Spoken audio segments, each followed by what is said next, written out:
Coming up next is Dr. Kimberly Taylor. Here's your chance to talk about what matters to you. Although you will receive helpful advice from Dr. Taylor, remember, this is not to be construed as a form of psychotherapy, diagnosis, or treatment, and cannot replace a therapeutic relationship with a mental health professional. You can reach Dr. Taylor by calling 564-1290 or toll free at 866-564-1290. You can also listen live on the internet at drkimtaylorshow.com. So here now is Dr. Kimberly Taylor.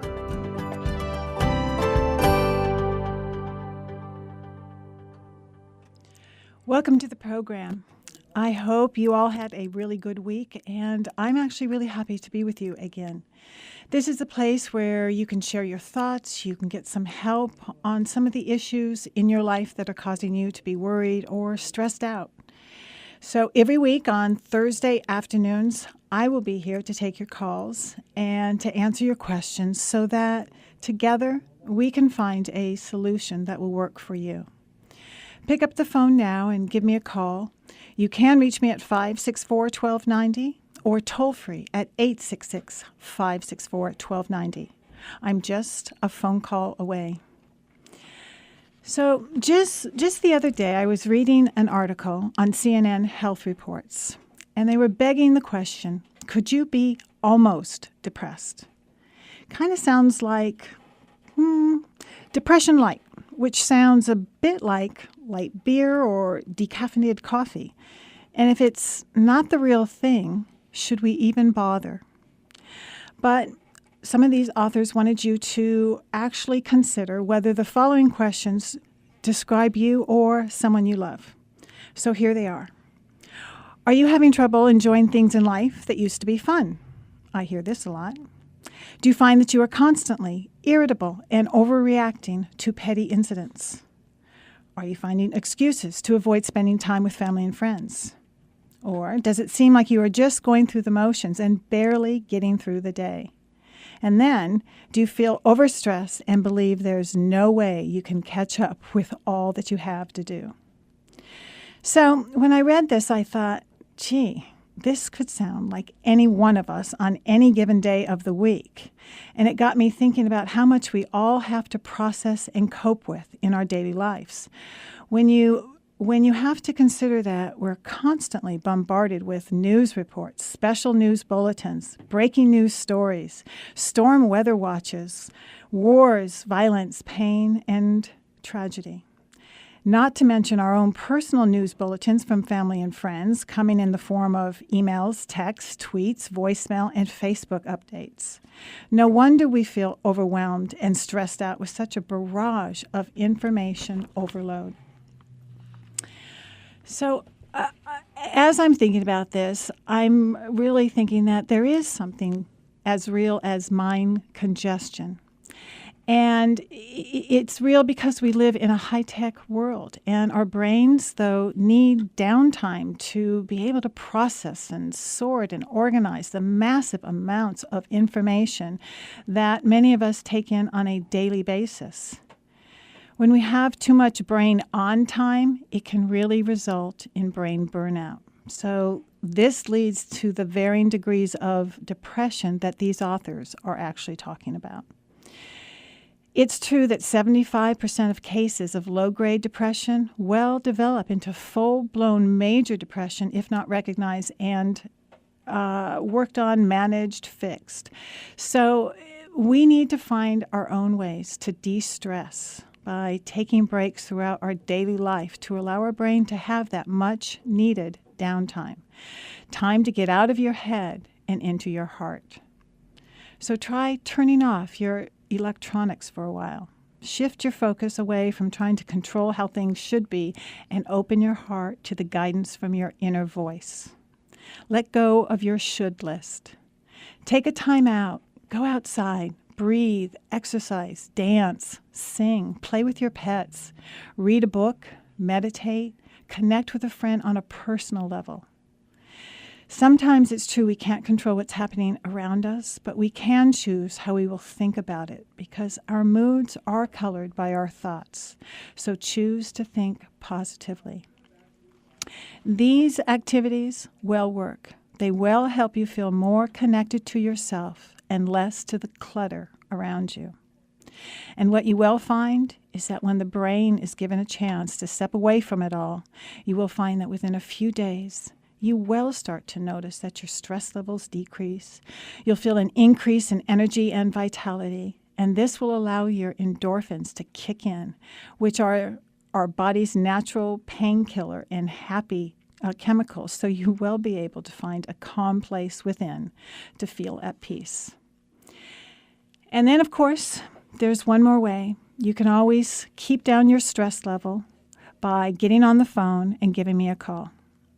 So let's talk about what's bothering you. This is your place and your hour, and the doctor is in. Get on the phone at 564-1290 or toll free at 866-564-1290. I'm here to help you create the change you say you want, so just pick up the phone and give me a call. I'm Kimberly Taylor, and you're listening to KZSB AM 1290. You are listening to Dr. Kimberly Taylor. You can reach her by calling 564-1290 or toll free at 866-564-1290. So, I think before we take your calls, I want you to meet my screener, Sandy Jacoy. She's here each week, and she's going to be the first person that you talk to when you call in. She's going to be able to help you figure out what it is you want to ask, or actually how to ask what it is that you want to say. Is that right? Does that say? That's pretty close. Yeah, it's close. So I think it's time that you probably met her so that you can feel a little more relaxed and know that there is a friendly voice on the end of the phone that will help you get set up before you come on live with me. So welcome, Sandy. Well, thank you, Dr. Kim. I appreciate it. It's so good to be here today. That sounds so formal. You've never called me Dr. Kim before? Never, Okay. never. Sandy, when was the first time we met? Oh boy, we're going to be dating ourselves here. We were Okay, so no dates, just trying to keep it cool here. Yeah. Okay. Well, it was back in we were going to school. Remember, it was both of us were coming back to school to go to UCLA. Mm-hmm. And I think what happened is I was sitting down at the very front row in the middle section of a 350-seat classroom. Nervous as heck. Nervous as heck. Wondering what the heck you were doing there. Oh, scared to death. Uh-huh. Scared to death, but super excited. And in you walked. And you were going to take my seat where I needed all my stuff. And you sat yourself down, and I thought, well, this is great. And I turned to her. I remember I turned into you and saying, we're going to be fast friends. We're going to be the best of friends. Yeah. And the truth is that we actually have been. Yes. Yeah, so that was a very long time ago. Yes, it was. So how in the heck did I get you to get roped into here? Handcuffed. Yeah, I was that's probably handcuffed true. into this for sure. Yeah, I got a nice phone call, and actually it wasn't a phone call. We had met a couple times, and Kim had been very serious in wanting to do some things differently in your profession and wanting to give back to a community. And we kept talking about this, and I kept saying, that's a great idea. You should go do it. You should go do it. You should go do it. And then one day you sat across the table from me and looked at me and said, you keep saying I should do this and that you want to be a support system, and then kind of called me out on the carpet and said, so what are you doing? Why aren't you stepping up to the plate here? And I had to take some very serious time to think about it, but made the decision that if I could be a part of this with you to support you and some of the things that we want to do together, it was going to be good. Yeah. Well, I'm very happy to have you here. Part of what our bigger plan is also is that we have these books in our heads that we've been talking about forever. And Well, they're on Post-it stickers right now. That's right. But they are going to soon to be on actual paper that people could read should they choose to do so. That's correct. So that's part of the plan, too. So I was just looking at some of these little news briefs that they have out there, and something caught my eye with UCLA, the place that we met, our past place, and they are now deciding that employees should have recess so that they'd be more motivated. Wow. Well, that would have been helpful. That and an ice cream bar in every classroom. And that sounds great. Now, are these people actually getting to go out and play? Well, that's just it. They're trying to do a 10-minute workout to start off with to see if this is actually going to work. And they have found that people tend to not be as sick, be a little bit happier. But what I was thinking about is, didn't we already know this from grade school? Well, maybe, but sometimes we don't remember those little things that we learn when we're young because we're now grown-ups and we're supposed to act a little differently and be able to power through all day long for 8 hours, right? That's what we're supposed to be doing, and that's why we're sometimes almost depressed. That's right. Yes. That's right. And one of the things that I know that motivates you and that I found that if I want Sandy to work hard, I actually have to make sure that food is involved. Absolutely. And let's give a props to food involved. Well, and I think more so, chocolate really does the trick. Yes, I'm very happy it's Halloween today. Yes. Actually, speaking of that, do you know that being scared actually sharpens your brain? So all those people out there going through all the haunted houses or being spooked, it actually is going to rev up their brain. Well, it's going to sharpen it. Seriously? Seriously. Is it legit research, or are they just talking about that? Well, let me just say conjecture. that the LA Times says. Oh, well, okay. We're going to not go there, but okay, wow. So what I have to tell you that in my experience, I scare my kids all the time and nothing really seems to sharpen their brain. So I'm not sure that I would agree with that at this point. Well, actually what they're saying in this study is that it takes practice. So I think you're going to have to do it a bit more. It takes practice, and that the more you do it and the more you learn how to face and deal with your fears, the better you'll be. And that part makes sense. Okay. All right. I'm not. Do you like to go to scary movies? I hate them. So do I. Why? I hate them. Why? Because I don't want to have that image in my head ever. I know. And it's anxiety provoking. Well, it isn't so much that I couldn't deal with it in the moment. It's the after effect that it would stay there, that I would think about it, that the next time I saw, for instance, that thing that came out of someone's stomach one time in Alien. It's hard not to think about that sometimes. Yes, sometimes it feels like there's one in there anyways, but yeah. Yeah. Well, I'm going to have to think about that today as little kids come up and knock on my door to trick or treat. You're not talking about scaring little kids, right? We are not talking about scaring little kids. Those are the ones that you probably should not do it to, that their little brains can't quite handle it. But it does sharpen the rest of our brains. Okay. I kind of like that. I'm going to test that out at home. Okay. Well, Sandy, I am thrilled to have you here. You are a great support system. You are a great person to be able to have my back here, and I have great confidence that when people call in and talk to you, they'll feel reassured, and you'll help them in the first step of the process here. I certainly hope so, too. That is my great hope, to be able to be here and support you in that and let people formulate their questions. Okay. I think we better get on to the first call here, but I think first we'll take a break and then we'll come right back with the first call. I'm Kimberly Taylor, and you're listening to KZSB AM 1290. You are listening to Dr. Kimberly Taylor. You can reach her by calling 564-1290 or toll free at 866-564-1290. Hi, this is Dr. Kim, and we're on the program with Margaret. Welcome. Hello. Thanks for taking my call. Mm-hmm. I'm calling because I've been running into sort of a roadblock with communicating with my adult children, actually. I've been getting a lot of pushback because I recently joined a church, a fairly small church, but a very tight community, and I've been really involved, and they're voicing a concern, a real concern, I'm beginning to realize, that I have fallen into the clutches of a cult. And so each of them in turn has been taking me aside and sort of trying their version of deprogramming mom.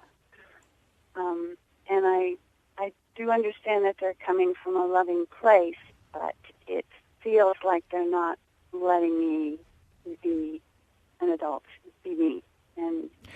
I think is best. What do you think they're most concerned with?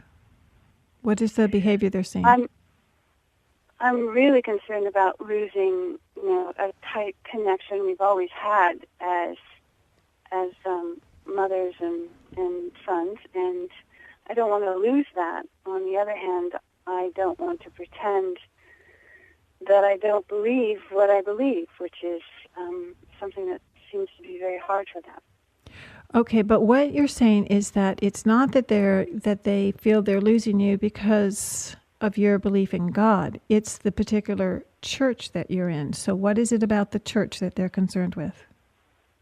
Well, we are very active in that we have communion every day, and there is also a class several times a week, Bible study, and what's called the Tree of Life class. And this means that I'm very often busy when I used to be available to them. And if there's something that comes up that I need to do at the church, I don't hesitate. I say, yes, I can do that. And what that means is that sometimes I may not be at a dinner when they thought I might be there, or what do you mean you're not coming to the birthday party, or something like that.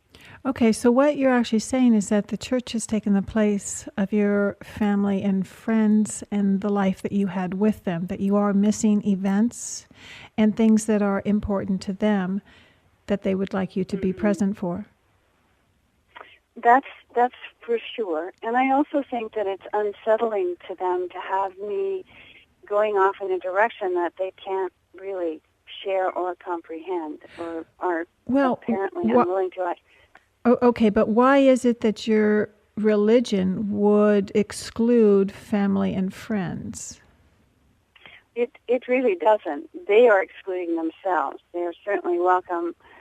I'm not excluding them. The church isn't excluding them. They are basically saying your belief is based on a need, which you are making up a God. We don't believe in God.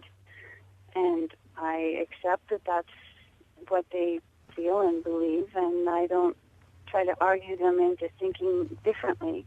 My concern is I don't feel like they're giving me credit for making decisions that are really based on something more than just filling a need, but actually that I found a faith, and they're writing all that off. Okay, but what you are saying is that this faith is taking your time every day, that you're going to all of these classes, that you say yes to the church while in fact you turn and say no to your family when they are asking you to be present for special events or a special dinner, or to spend time, or to be available to them. That happens occasionally, not often. Usually class is once a week, and I wouldn't see them once a week anyway. They don't live, okay, but with their mother. But yes, it has happened. And that sounds like what. Cause friction. Okay, and that sounds like that is more of their concern about this, is that you are spending so much time in this place, and it does exclude them from spending time with you. At times it does, yes. Okay. Are you bothered by that? Well, I wasn't bothered until they started telling me that they were worried about I was in a cult, that I better stay away from Kool-Aid, starting to make sort of snide jokes like that. And at first I just took it lightly, and I thought, okay, well, they're just making jokes because this isn't comfortable for them. But it hasn't changed. And so, they roll their eyes if I say grace before dinner, or say, well, I'll be there after I go to church on a Sunday. That just sort of makes them grumble. And instead of coming out and talking about it, which I would be very comfortable doing, they're just making sort of sideways comments. They have known you for a very long time, and they know that this is a big change in you, so that they're going to question that. And what you have also said is that if they don't believe in God, that they don't want to then come to this particular church with you and or to engage in the activities with the church. So it sounds like you would have to, if you were wanting to spend time with them, to make some choices here so that they don't feel excluded. And, I'm willing to do that. I'm certainly willing to do that because I love my sons, and I don't expect them to do what I did. Okay, but you've brought up the word cult a few times. Is there any thought, any small part, any sliver in you that believes that this is what it might be? No, not at all. None. It's just not remotely in my worry circle at all. My husband is very much like my son. He doesn't really believe in God. So it's not something that comes up in conversation other than, oh, okay, and then just a very strong dose of, I'm not interested, don't want to go there, and I respect that, and I don't push it on him. One sure sign of someone being involved in a cult is that there is a clear separation from family and friends. So, Margaret, if you are being more distant with family and friends and your time that you're in the group meetings is increasing dramatically, then your family has something to be concerned about. So you need to be willing to sit with them and listen to their concerns. They are the ones who know you best, and it would be helpful for them also to know that you will listen and be guided by what they have to say also. Because I think until you understand what their real concern is, you aren't going to be able to resolve this with them. I think you're right. I think that I have to understand which it is. And so maybe I'll start there and just ask some questions. Okay. I think that's really good advice. Thank you. Okay. Thanks for calling. If you know of someone you suspect is involved in a cult, you can go to the cult hotline at cultclinic.org. That's cultclinic.org. I'm Kimberly Taylor, and you're listening to KZSB AM 1290. I have an email here. It's from Phil. It says, Dear Dr. Kim, I'm 31 years old, and I'm married with 2 small kids. I have been blessed in my life. I have a good job, a good marriage, and friends who care about me. Then why do I feel so depressed? I cannot figure out what is bothering me. What scares me the most is that I'm starting to think about what it would be like if I wasn't on this planet. I don't want to hurt anyone, and I wouldn't go through with it, but am I crazy? Am I in danger? Well, Phil, the fact that you state that everything is going well in your life, yet you're having these thoughts, it may mean that you are experiencing a chemical imbalance. It may be brought on by external stressors or biological triggers, but this may be causing your depressive thoughts and feelings. What we do know is that depression can be situational. It can have to do with current or past stressors in your life. And it can be causing some of these feelings of hopelessness and helplessness. And again, it can be a chemical imbalance where the neurotransmitters in your brain are just being adversely affected. So that results in the same feelings of despair. So what I would do is I would strongly suggest that you seek the help of a therapist who really can help you assess your particular situation and to direct you for the right course of treatment. It may include a medication, but you would need to go into a therapist to really be guided. I would also say to you, Phil, don't wait. Really go in as soon as you can. This kind of feeling and what is going on with you, it can seriously impair your quality of life. But what you do need to know is that proper treatment can help you, and it can help you to regain a sense of meaning and purpose in your life so that you can find the passion to live it again. So the good news is that treatment is there, and it can help you to get better. So that's what I would suggest as you go and you do it now. All right, we're going to go back to callers, and let's see, I think next is Bill. Hi, this is Dr. Kim, and we're on the phone now with Bill. Hi, Bill. What's going on with you? I am a 72-year-old married man in good health. Blood chemistry is fine. Go to aerobics class 2 to 4 times a week, and generally do whatever I want, from horseback riding to skiing. But I'm 10 to 15 pounds overweight because I don't stop eating when I'm full. I've been this way all my life, and I sometimes wonder maybe in a past life a family died in a famine, and they pass that on to me, this fear on to me. Any ideas?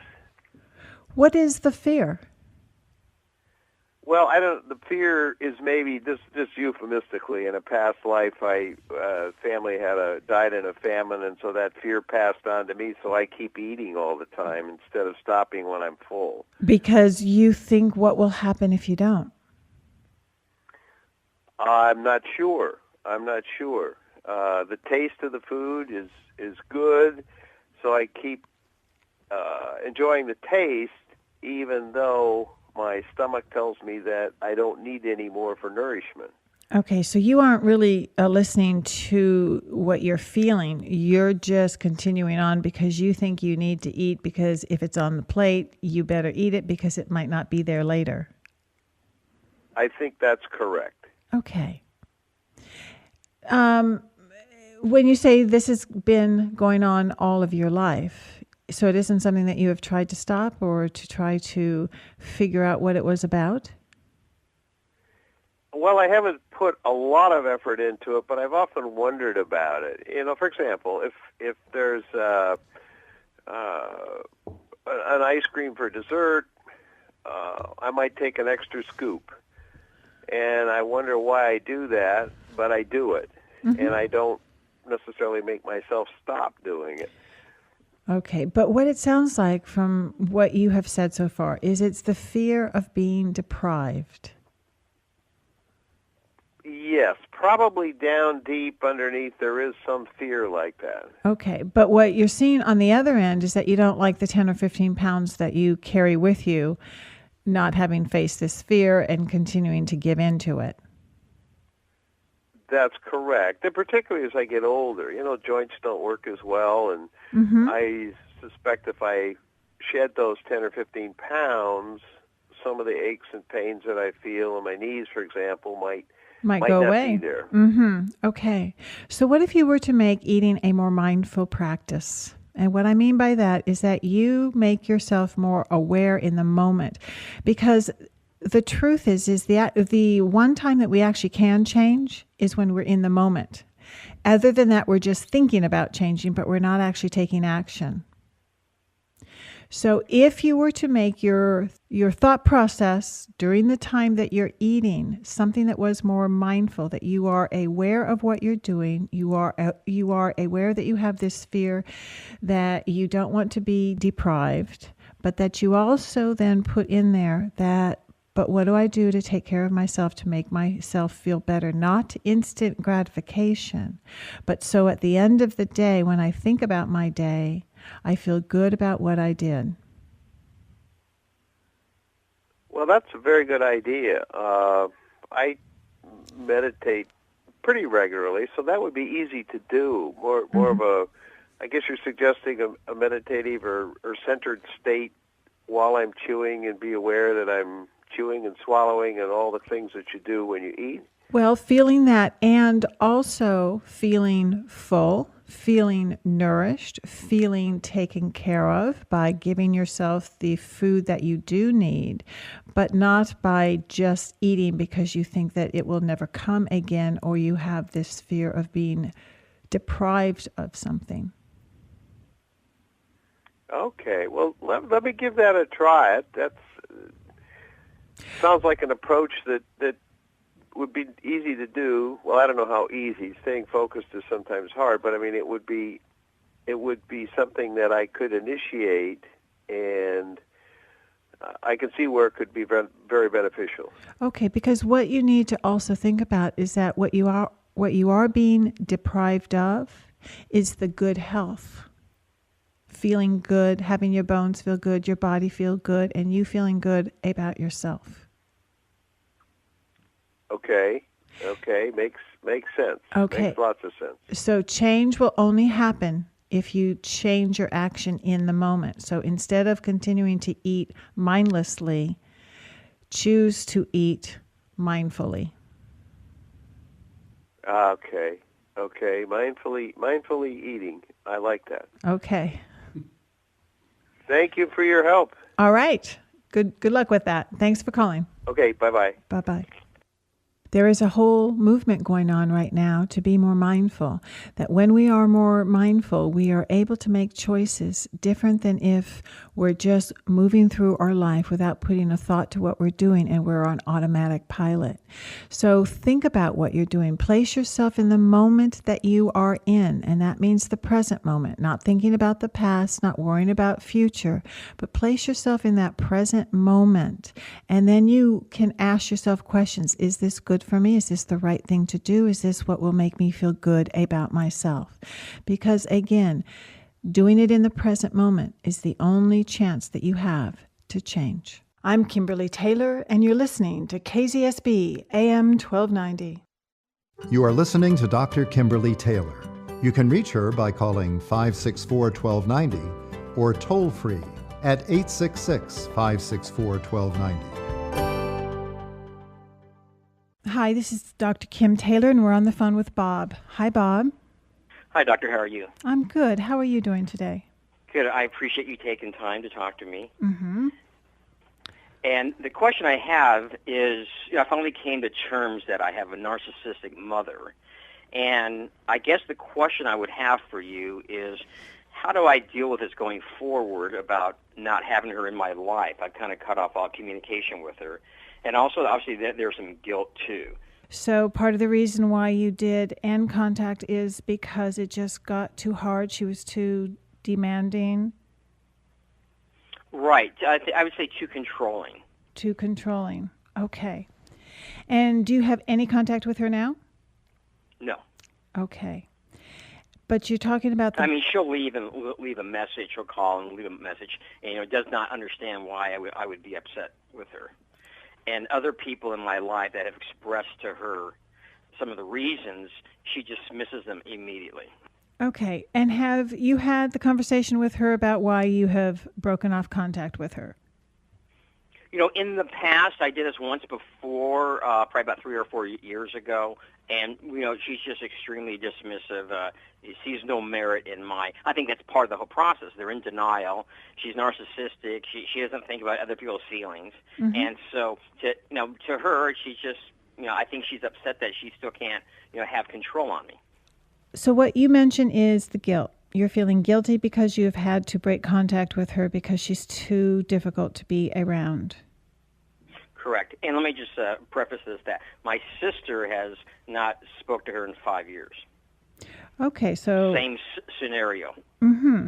And she's the oldest of that, just kind of give you a background. Okay. Well, someone like this really is very good at trying to make you feel guilty, trying to insist that it's all your fault, not looking at her part. She is more or less a drama queen, insisting that whatever has gone on, it's poor me. And so it isn't going to help to try to think that you can go through this without her insisting that it's all your fault. But I think it's important that you relieve yourself of the guilt. You are not required, no matter even if it is your parent, to be with her or take care of her when she is in some ways abusive to you and ignoring your thoughts and feelings. Yeah, I think abusive is a very good word. Do you feel like you can have any contact with her, or do you feel that the only thing that you can do is to have none? At this point right now, yeah, I don't see probably a bad choice of words, but I don't see the upside to really having a relationship with her. Mm-hmm. Okay. So how are you going to let yourself off the hook of feeling guilty? Probably for the first 6 months, I just battled this mentally in my mind, every possible angle, and I think I feel a little better. I don't think about it as much. I think, they say time heals, and I think that the process of not having just a conversation with myself, mm-hmm. or even bringing her up to siblings or my loved ones, that seems to be healing in a very slow manner. Well, but I think do feel better. It's been 8 months, Right, but Bob, I think also is that what you are finding is that now that you have finally been able to separate from her, that you are feeling some growth around that and feeling better about yourself because you are just dealing with how you feel about it rather than feeling so guilty about what your mother is putting on you about her feelings. Correct. I think so. Okay. Is your mother taken care of? I mean, Yes. then you don't owe her more if when you are with her, she is just abusive. Correct. So I just think going forward that I just think this is a new chapter in my life, not having her in that. Mm-hmm. Yes, and you actually did this also later on in your life, so it must feel very strange to not have her there, to not always be worried about what she is thinking or feeling, to not be led by her, to not think that because she is feeling something, it means that you are guilty or responsible for that. Yes, exactly. Okay. Have you ever been able to write to her just a letter about how you felt in her presence and why? I did think about that. I actually did think about writing a very involved letter. I haven't done it yet, but what are your thoughts on that? Well, if you are feeling like you still need to do that in order to just release yourself, that might be something that you would try. And what I would say to you is that you don't necessarily have to send it to her yet. But I think part of your healing is going to come by sharing with your mom that you're just going to be the spokesperson for that part of you that always felt so guilty that you had to please her, that always felt so burdened by the fact that she was always trying to make her happy, and how angry that you are about that, and how hurt you feel that she never really saw you. She was only seeing you through what she needed you to be. Correct. And that why you would write this to her now is to just let her know that there is a part of you that just needs to let her know that you love her and that you do care about her. But it was too hard to be around her. And that you really needed to make this a separation in order for you to be able to find yourself and to have your own life and your own relationships. No, I think it's a good idea. I've thought about it, and so I think that I will write it and think about sending it. That definitely sounds good. Okay. I appreciate your time. Okay. We don't know the exact cause of narcissistic personality disorder, but as with many other mental disorders, the cause is most often very complex. It can be linked to a dysfunctional childhood where there might be extreme high expectations, there might be abuse, or some kind of neglect. It's also possible that there are genetics involved, so that the connection between the brain and behavior and feeling is somehow skewed. I'm Kimberly Taylor, and you're listening to KZSB AM 1290. We have another email question that has come in, and it's, Dear Dr. Kim, how do you counsel people who are filled with resentment over their situations in life, whether it be a lousy boss, a place you're living that's not of your choosing or liking, and being in surroundings that you don't like but can't change, at least for a few more years? Signed, Tired and Resentful. Okay. As you are probably sensing, it's quite difficult to help someone else who is feeling so victimized, I guess, by their situation, especially when they're not taking any responsibility for the choices that they have made that have put them in this current state. So what I would say is tell this person that the most important thing is to start to recognize that while they may not be able to change some of the things that are going on, and while they may not like what is going on with them, they still do have a choice about how they're going to respond to it. And that even when it seems that there are no options, there is always something still that can be done when we choose how we're going to respond to anything. But if we give that up and we give up our choice, then we do start to feel powerless, and then we feel resentful, and then we want to blame everyone else. So the answer is really to change your thoughts about it, and then you will change how you feel about it. They can either accept it as it is, or you will need to accept the responsibility to change it. So right now, I want to welcome back Sandy Jacoy. She is our screener here, and I understand you had a couple questions about some of the calls or the email that came in. I do. Thanks for letting me come back in, and I love the fact that I get to have your attention and ask you these questions. I was thinking about Phil having a good job and just having this general sense of malaise and thinking about what it would be like not to be on this planet. And, I wonder, Kim, if you could speak a little bit more about how important it is, especially in different times of people's life, to have some sort of passion or something that I would say that gets people really excited about. Because when you have these different areas of your life that are going well and this general sense of malaise or depression, if you will, despite that, how helpful it can be to have something that is just for you. We never make time for that stuff when we're in the middle of what sounds like fills in right now with young children and a job and a wife and a family and all the responsibilities that come with that. We tend to negate that creative side of us, the side of us that has maybe a desire to fulfill something or to create something. And I'm wondering do you think that would be another area that maybe Phil might be able to explore and see if that could be something that he could add into that very busy schedule of his? Right. I think that's a great question. And I think what I should say here is that why you're asking that question, too, is because Sandy also has a degree here. She is a marriage and family therapist. And so I think that the points that you bring up are really key points here, is that when, for any of us, if we're too busy or too stressed out or just trying to do the daily grind, what is missing is that sense of meaning and having some kind of passion. And if we don't have that, life does lose its vitality. It just gets too hard to get up each day and keep doing the things that we know we have to do, but not being able to have any of the time to do the things that we really fulfill us, that excite us, that make our hearts sing. So we really have to have time and to create that time even on our really busy schedules. And sometimes if you think about it, being depressed, you lose the motivation to try those new things. You know, how, if somebody was listening out there and having this problem, how might somebody be able to get motivated or, to talk themselves into just stepping out in that process for themselves, despite the fact that they may not have the energy to do it? That's a hard one. Well, it is a hard one, but this is where I say that the work comes in. Sometimes we have to work to get what it is that we say that we want. We have to be willing that even if we're tired, to know somewhere deep in our soul that if we do what makes us feel good, we're going to feel better. We're going to be happier. We're going to be more energized. And that is just the key, to do it anyway.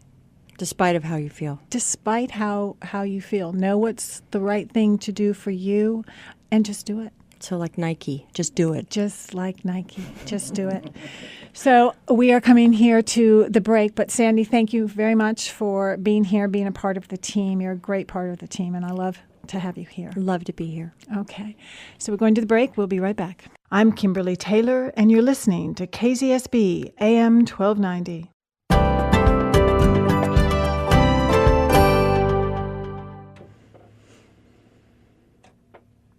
As we come to the close of our program today, I want to remind you all to just take good care of yourselves this week. And to remember on a daily basis to take time for yourself in order to offset the stress in your busy life. We all have many, many factors that demand a lot of our attention throughout the day, but you have to be able to find a way to de-stress, and this means cultivating a bond between just the mind and the heart. Take time out every day to unplug from the world and then to plug into yourself. We are all part of the global community, and the way that we feel we have an impact in the world is to focus on our own communities and families, and to find a way to contribute to making your corner of the world safe and sane. And you can start this process by coming from a place of love, and that means it all starts with you. I would love to hear from you, and I welcome your comments about the show along with your questions. You can email me at drkim@drkimtaylorshow.com. You can also listen to the program through live streaming on the internet by going to, again, drkimshow.com. Also, I'd love to hear what you want to say, and I don't know how you do this with such, few words, but you can join the conversation on Twitter at Dr. Kim Show. All of these shows can be heard again on the rebroadcast Thursdays at 10 p.m. and Sundays at noon. And if you want to listen to any of the past shows, you can find them on my website. Also, what I want to mention is if you couldn't call in today, there is going to be a special chance for you to reach me this coming Sunday, when I will also be taking your phone calls and answering your questions. You can check out my website for all of the information and times and how to contact me. And again, that's drkimshow.com.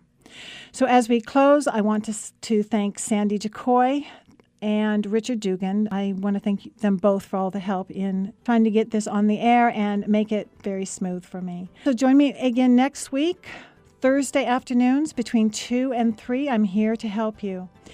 And meanwhile, have a great week, and let me leave you with this. Nobody else has to change in order for you to get better.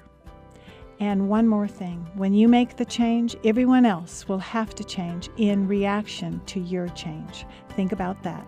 Until next week, take good care of yourself.